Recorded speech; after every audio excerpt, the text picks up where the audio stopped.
J'aimerais prendre quelques minutes avec vous pour reparler de cette parole de Jésus qui disait si on te gifle sur la joue droite, tends l'autre joue.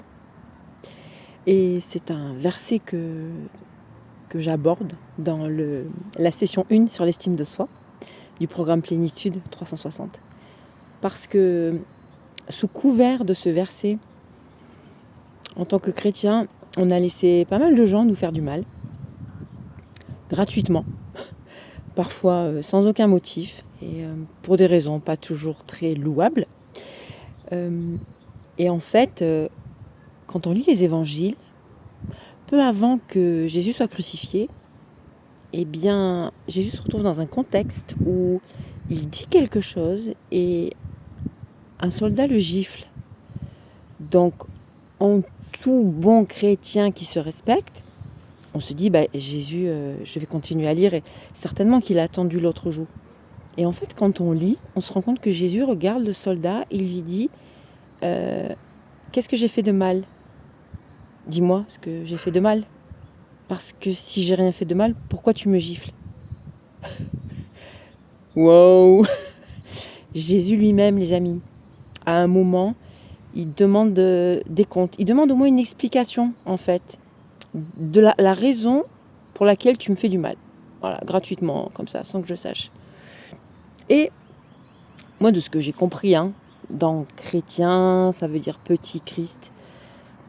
Donc en toute logique, si Jésus lui-même s'est autorisé à demander des explications à une personne qui le giflait alors qu'il était quand même en mauvaise posture, il allait se faire crucifier dans cette situation, et à combien plus forte raison, nous, dans notre quotidien, avec les membres de notre famille, avec nos collègues, notre hiérarchie, des chrétiens de notre église, des responsables dans notre église, des pasteurs dans nos églises.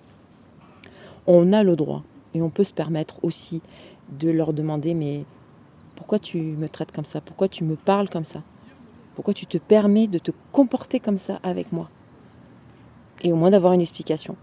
Si je ne demande pas d'explication, ça veut juste dire que je me mets en mode carpette et que qui veut me marche dessus. Et avec l'exemple de Jésus avec ce soldat, je comprends que je ne suis pas obligée en fait de vivre les choses comme ça. Et même, j'ai aucun intérêt à vivre les choses comme ça. Parce qu'à force d'être carpette, c'est comme ça qu'on bascule en sous-estime et qu'on cultive soi-même. Un cycle qui nous fait du mal, qui est pernicieux, qui est tordu, qui est toxique. Et on s'auto-fait du mal tout seul en autorisant tout le monde et n'importe qui à nous traiter comme une carpette. Donc, c'est un des sujets que j'aborde dans cette session sur l'estime de soi. Et d'ailleurs, de pas mal d'exemples que je cite dans cette formation, il y a plein d'exemples dans la Bible qui ont un rapport en fait avec l'estime de soi, c'est juste incroyable. Mais une fois qu'on a compris comment ça fonctionne, l'estime de soi, tout nous parle en fait. Tous les récits, tous les personnages, avec ce qu'ils ont pu vivre, leur histoire de vie, leur vécu, leur péripéties.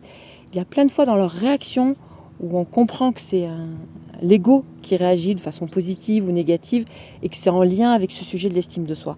Voilà pourquoi je reste convaincue qu'il faut s'y intéresser. C'est la base de tout, l'estime de soi, les amis. Que vous mettiez en mouvement ou pas, que vous positionnez au-dessus des autres, en dessous des autres, que vous osiez ouvrir la bouche ou pas, tout ça est en lien avec l'estime de soi. Voilà pourquoi je ne vais pas vous lâcher. Intéressez-vous au sujet de l'estime de soi. C'est très important et vous allez vous rendre service.